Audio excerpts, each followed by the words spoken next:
Hi everyone, নমস্কাৰ কালাচন চালৈ স্বাগতম আশা কৰো সকলো ভালে আছে আজিৰ ভিডিওটোত মই মোৰ হোৱাইট টপটোৰ লগত মেচ কৰাকৈ এটা মেকআপ লুক দেখুৱাম সো এই মেকআপ লুকটো আপুনি আপোনাৰ যিকোনো হোৱাইট ড্ৰেছ আউটফিটৰ লগত মেচ কৰি ওয়্যাৰ কৰিব পাৰে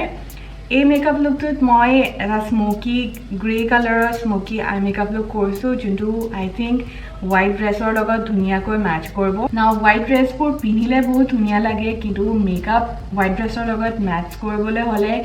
বহুত বেছি অপচন নাই গতিকে মই আজি এটা এনেকুৱা ধৰণৰ মেকআপ লুক আপোনালোকক দেখুৱাইছো যোনটো কমন নহয় আৰু হোৱাইট ড্ৰেছৰ লগত স্যুট কৰে সো এনেকুৱা ধৰণৰ মেকআপ লুক এটা নেক্সট টাইম আপুনি হোৱাইট ড্ৰেছ হোৱাইট আউটফিট পিন্ধিলে ট্ৰাই কৰি চাব পাৰে সো আৰু বেছি কথা নকওঁ মেকআপ লুকটো ষ্টাৰ্ট কৰোঁ প্ৰথমে মই মেকআপৰ আগতে স্কিনখনত নেচাৰেল গ্লো এটা আনিবৰ কাৰণে এতিয়া চি ভিটামিন চিৰাম এটা এপ্লাই কৰিছোঁ এইটো WishCareৰ চি ভিটামিন চিৰাম ইয়াৰ পিছত মই মইশ্চাৰাইজাৰ ইউজ কৰিম যাতে স্কিনখন স্মুথ হওক মেকআপৰ আগতে আৰু মেকআপ আৰু স্কিনৰ মাজত ভাল এটা বেৰিয়াৰ হওক এইটো মই Cetaphilৰ মইশ্চাৰাইজাৰ লগাইছোঁ যোনটো ঠাণ্ডা দিনৰ কাৰণে খুবেই ভাল হয়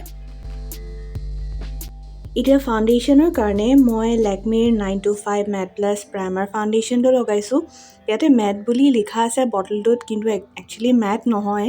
ডিউই কাভাৰেজ দিয়ে মানে শ্বাইন এটা থাকে লগোৱাৰ পিছত দেখা পাইছে যে খুব বেছি কাভাৰেজ দিয়া নাই মিডিয়াম কাভাৰেজ দিয়ে আৰু স্কিনখন মানে অৰিজিনেল স্কিনৰ নিচিনাই লাগে যদি আপুনি কমকৈ এপ্লাই কৰে কিন্তু ভাল কাভাৰেজ পাবৰ কাৰণে আপুনি 2-3টা লেয়াৰ এপ্লাই কৰিব পাৰে আজিৰ মেকআপটোৰ কাৰণে মই কেৱল 2টা লেয়াৰে লগাইছোঁ মানে সেকেন্ড লেয়াৰটো মই হেবোৰ জেগাত লগাইছোঁ য'ত মোৰ অলপমান পিগমেন্টেশন আছিলে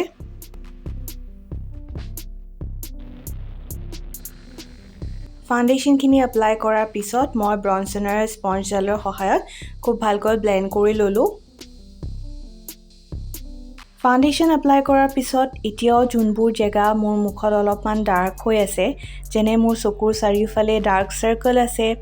আৰু নাকৰ চাৰিওফালেও বা মুখৰ চাৰিওফালেও কিছুমান ডাৰ্ক এৰিয়াজ আছে সেইবোৰ কভাৰ কৰিবৰ কাৰণে মই ইনসাইড কসমেটিক্সৰ এইটো পিচি কালাৰ কাৰেক্টৰ এপ্লাই কৰিছোঁ আৰু এই কাৰেক্টৰটো কালাৰ কাৰেক্টৰটো এপ্লাই কৰাৰ পিছত আমাৰ স্কিনৰ সেই ডাৰ্ক এৰিয়াজবিলাক খুব ধুনীয়াকৈ হাইড হৈ যায় আৰু স্কিনৰ কালাৰটো ইভেন আউট হৈ যায়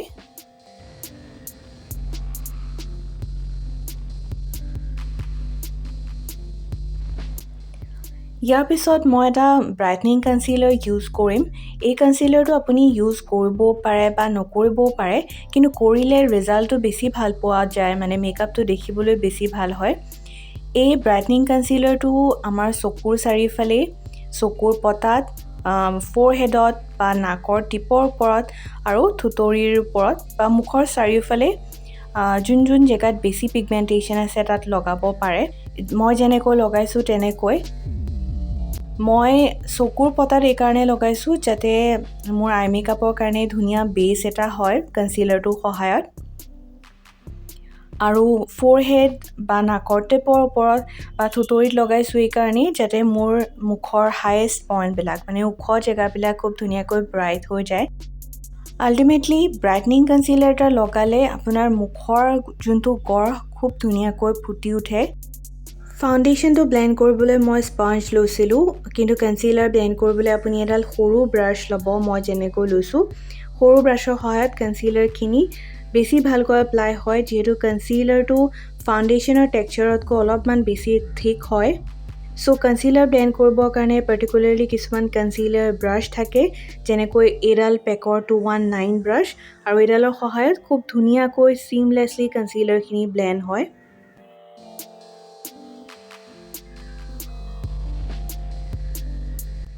নেক্সট মই লগাম এটা ক্ৰীম ব্লাছ আৰু ইয়াৰ কালাৰটো মই মোৰ হোৱাইট টপটোৰ লগত মেচ কৰাকৈ ৰাখিছোঁ এইটো এটা পিচি পিংক কালাৰ মই পিছলৈ পাউডাৰ ব্লাছো লগাম কিন্তু ক্ৰীম ব্লাছ যদি আগতীয়াকৈ লগাই লয় তেনে ব্লাছটো বহুত ইণ্টেন্স হয় আৰু লং লাষ্টিঙো হয় মই ফ্লেট ফাউণ্ডেশ্যন ব্ৰাছ এডালৰ সহায়ত প্ৰথমতে প্ৰডাক্টখিনি এপ্লাই কৰিলোঁ আৰু তাৰপিছত স্পঞ্জৰ সহায়ত ভালকৈ ব্লেন্ড কৰি দিছোঁ যদিহে আপুনি আপোনাৰ মুখখনত এটা লিফটেড লুক আহাটো বিচাৰে তেন্তে ব্লাছখিনি আপুনি অলপমান ওপৰত এপ্লাই কৰিব আইব্ৰাউজৰ কাষত য'ত মই এপ্লাই কৰিছোঁ মুখৰ ক্ৰীম প্ৰডাক্টছবিলাক এপ্লাই হৈ যোৱাৰ পিছত প্ৰথমতে মই কনচিলাৰখিনি ছেট কৰি ল'ম এটা লুজ পাউডাৰৰ সহায়ত। এইটো মেবেলিনৰ ফিট মি লুজ পাউডাৰ। মুখখন ছেট কৰিবৰ কাৰণে খুব বেছি পাউডাৰো এপ্লাই কৰিব নালাগে। অলপমান পাউডাৰ লৈ ভালকৈ ব্লেণ্ড কৰি দিলেই জেগাবোৰ ভালকৈ ছেট হৈ যায়। বেছি পাউডাৰ এপ্লাই কৰিলে পিছত মেকআপটো ড্ৰাই হৈ যোৱাৰ ভয় থাকে, গতিকে কম পাউডাৰ এপ্লাই কৰিয়ে জেগাবোৰ ছেট কৰিবলৈ ট্ৰাই কৰিব। চ' কনচিলাৰ ছেট কৰিবৰ কাৰণে পাউডাৰ এপ্লাই কৰোঁতেও এডাল সৰু ব্ৰাছেই ল'ব, যাতে প্ৰিচাইজলি কেৱল সেইখিনি জেগাতে এপ্লাই হয় য'ত আমাৰ পাউডাৰৰ দৰকাৰ হয়। তেতিয়া জোখত পাউডাৰ এপ্লাই হ'ব আৰু অ'ভাৰ পাউডাৰী নেদেখাব। ইয়াৰ পিছত মই চুইচ বিউটিৰ আইব্ৰাউ সোপটো লগাইছোঁ, আইব্ৰাউ কেইডালৰ শ্বেপটো ভালকৈ মেইনটেইন হৈ থাকিবৰ কাৰণে। প্ৰথমতে আইব্ৰাউ সোপটোত ছেটিং স্প্ৰে কৰি ল'ব লাগে, তেতিয়া সোপটো মেল্ট হৈ যায় আৰু এনেকৈ এপ্লাই কৰিবলৈ সুবিধা হয়। আইব্ৰাউ সোপটো ৱেক্সৰ নিচিনা, যি আইব্ৰাউখিনি হোল্ড কৰি ৰখাত সহায় কৰে। আইব্ৰাউ সোপ যদি নাথাকে তেন্তে আপুনি হেয়াৰ জেল বা আইব্ৰাউ জেলো এপ্লাই কৰিব পাৰে। এতিয়া মই আই মেকআপৰ ফালে যাম আৰু মেকআপ ৰেভলিউশ্যনৰ হিপনটিক পেলেটটোৰ পৰা এই শ্বেডকেইটা লৈ মই আই মেকআপটো কৰিম। ইয়াৰে যোনটো গ্ৰে চিলভাৰ কালাৰৰ শ্বেড সেইটো মই লোৱাৰ লেছ লাইনত অলপ থিককৈ এপ্লাই কৰিছোঁ, মানে যেনেকৈ মই কাজল এপ্লাই কৰোঁ তাতকৈ অলপ বেছি মোটাকৈ এপ্লাই কৰিছোঁ, কাৰণ গ্ৰে কালাৰটো এই আই মেকআপটোত স্পষ্টকৈ ওলাব লাগিব। ইয়াৰ পিছত মই সৰু ব্ৰাছ এডালত ব্লেক আইশ্বেডোটো লৈছোঁ আৰু তাৰ সহায়ত আইলাইনাৰ আঁকিছোঁ। আউটাৰ কৰ্নাৰত উইং লাইনাৰ আঁকিবৰ বাবে মই প্ৰথমতে সন্মুখলৈ চাই আইলাইনাৰৰ ভি শ্বেপটো দি ল'লোঁ আৰু তাৰপিছত লাইনকেইডাল কানেক্ট কৰি দিছোঁ। কিন্তু উইং লাইনাৰডাল সম্পূৰ্ণকৈ মই ভিতৰলৈ টানি নানো, মানে কেৱল আউটাৰ কৰ্নাৰতে ৰাখিম। আপোনাৰ যদি হুডেড আইলিড আছে তেন্তে সন্মুখৰ ফালে চাইহে আইলাইনাৰৰ মাৰ্কিংটো কৰি ল'ব, তাৰপিছত শ্বেডিংখিনি আপুনি তললৈ চাই কৰিব পাৰে। সন্মুখৰ ফালে চাই আইলাইনাৰডাল আঁকিলে আপুনি বুজি পাব যে কিমান দূৰলৈকে আপুনি লাইনাৰডাল এক্সটেণ্ড কৰিব পাৰে। এতিয়া কেৱল মই কালাৰটো অলপ ডাঠ কৰি গৈছোঁ আৰু ইয়াৰ পিছত মই আগতে ইউজ কৰা গ্ৰে শ্বেডটো আইলিডৰ ওপৰত এপ্লাই কৰিম, কিন্তু এইবাৰ মই গ্ৰে শ্বেডটো ব্লেকৰ লগত মিক্স কৰি পেলাই এপ্লাই কৰিম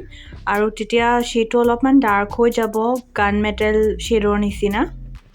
বা ডাৰ্ক গ্ৰে শ্বেড এটা আহিব, যোনটো লোৱাৰ লেছ লাইনৰ শ্বেডটোতকৈ অলপমান ডাৰ্ক আৰু বেছি মেটালিক দেখাব। চ' আই মেকআপ কৰোঁতে এনেকৈ মিক্স মেটচ কৰিলেও নতুন কালাৰ এটা পোৱা যায়। এতিয়া মই পেলেটটোত দেখুওৱা লাইট ব্ৰাউন শ্বেডটো একেবাৰে ওপৰৰ ফালে এপ্লাই কৰিম, এই গোটেই কালাৰবোৰ স্মাজ আউট কৰিবৰ কাৰণে। ওপৰৰ ফালে স্মাজ কৰিবৰ কাৰণে লাইট ব্ৰাউন পিচি কালাৰৰ শ্বেড যদি লয় তেন্তে খুব ধুনীয়াকৈ ব্লেণ্ড হৈ যায়, কালাৰবোৰ ডিফিউজ হৈ যায়, হাৰ্শ লাইন দেখা নাপায়, তো আই মেকআপটো খুব ধুনীয়া লাগে। এনেকৈ ট্ৰানজিশ্যন শ্বেড এপ্লাই কৰিবৰ কাৰণে এডাল ফ্লাফি ব্ৰাছ ল'ব। ট্ৰানজিশ্যন শ্বেডটো এপ্লাই কৰাৰ পিছত মোৰ আইলাইনাৰডাল অলপ ফেডেড দেখাইছিলে, চ' ব্লেক আইশ্বেডোটো আকৌ এবাৰ এপ্লাই কৰি ল'লোঁ। তাৰপিছত মই উইং লাইনাৰডালৰ ছাইডত কনচিলাৰটো এপ্লাই কৰি অলপমান লাইনাৰডাল শ্বাৰ্প কৰি লৈছোঁ, যাতে মোৰ আইলাইনাৰডাল স্পষ্টভাৱে দেখা পাই থাকে। এতিয়া মই লোৱাৰ লেছ লাইনত ব্লেক কাজল এপ্লাই কৰিম। দেখা পাব যে কাজল এপ্লাই কৰাৰ পিছত চকুৰ শ্বেপটো কিমান ধুনীয়াকৈ স্পষ্ট হৈ পৰিছে। এতিয়া মই চুগাৰৰ লেছ মব মাস্কাৰাটো ইউজ কৰিম আইলেছেছখিনি ভলিউমিনাছ দেখাবৰ কাৰণে। মোৰ আই মেকআপটো অলমষ্ট হৈ গৈছে, ফলছ আইলেছেছখিনি পিছত লগাম। এতিয়া মই ব্ৰঞ্জাৰ, ব্লাছাৰ আৰু হাইলাইটাৰ লগাওঁ মেবেলিনৰ মাষ্টাৰ কণ্ট'ৰ পেলেটটোৰ পৰা। ইয়াৰে যোনটো কণ্ট'ৰ আছে সেইটো ৱাৰ্ম টোন কণ্ট'ৰ শ্বেড, যোনটো হোৱাইট ড্ৰেছৰ লগত ভাল লাগিব ইণ্ডিয়ান স্কিনৰ ওপৰত। লগতে যোনটো ব্লাছাৰ আছে সেইটো এটা ৰ'জি পিংক শ্বেড আৰু হোৱাইট ড্ৰেছৰ লগত এই ব্লাছাৰটো ধুনীয়াকৈ কমপ্লিমেণ্ট কৰিছে। ৰেগুলাৰ মই যেনেকৈ ব্ৰঞ্জাৰ লগাওঁ তাতকৈ অলপমান বেছিকৈ লগাইছোঁ ব্ৰঞ্জি লুক এটা আনিবৰ কাৰণে। হোৱাইট ড্ৰেছবোৰ কুল টোনৰ হয়, চ' অলপমান যদি গোটেই লুকটো ৱাৰ্মৰ ফালে আনিব বিচাৰে তেনে আপুনি ব্ৰঞ্জাৰটো অলপ বেছিকৈ এপ্লাই কৰিব, মানে বেছি জেগাত এপ্লাই কৰিব। ইয়াৰ পিছত মই আইব্ৰাছ এডালৰ সহায়ত সেই একেটা ব্ৰঞ্জাৰ লৈ নোজ কণ্ট'ৰিং কৰি ল'লোঁ, কিন্তু নোজ হাইলাইটিঙৰ কাৰণে বা মোৰ চিকবোন হাইলাইটিঙৰ কাৰণে মই আগতে ইউজ কৰা আইশ্বেডো পেলেটৰ যোনটো গল্ডেন শ্বেড দেখুৱাইছিলোঁ সেইটো এপ্লাই কৰিছোঁ। বিকজ মই মোৰ মেকআপটো ব্ৰঞ্জি লুক এটাৰ লগতে গোল্ডেন গ্লো এটা অহাটো বিচাৰিছোঁ যোনটো হোৱাইট আউটফিটৰ লগত খুব ধুনীয়াকৈ মেচ কৰিব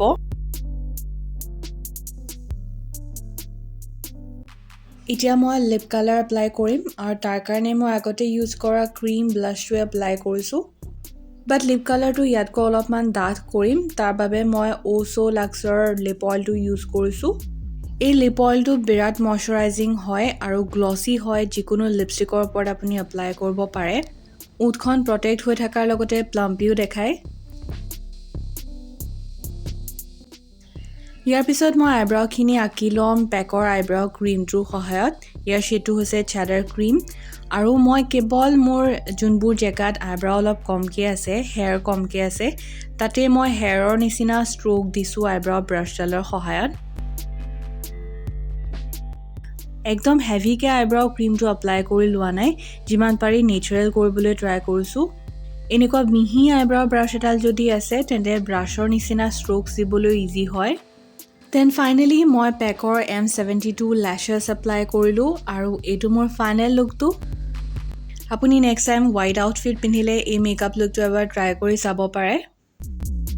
ভিডিঅ'টো চাই ভাল লাগিলে লাইক কৰি দিব লগতে চেনেলটো ছাবস্ক্ৰাইবো কৰিব যদি আপুনি মেকআপ টিউটৰিয়েল চাই ভাল পায় মোৰ আগৰ ভিডিঅ'বিলাক চাবৰ কাৰণে এই প্লেলিষ্ট কেইখনত ক্লিক কৰিব পাৰে নেক্সট ভিডিঅ'ত আকৌ লগ পাম আজিলৈ বাই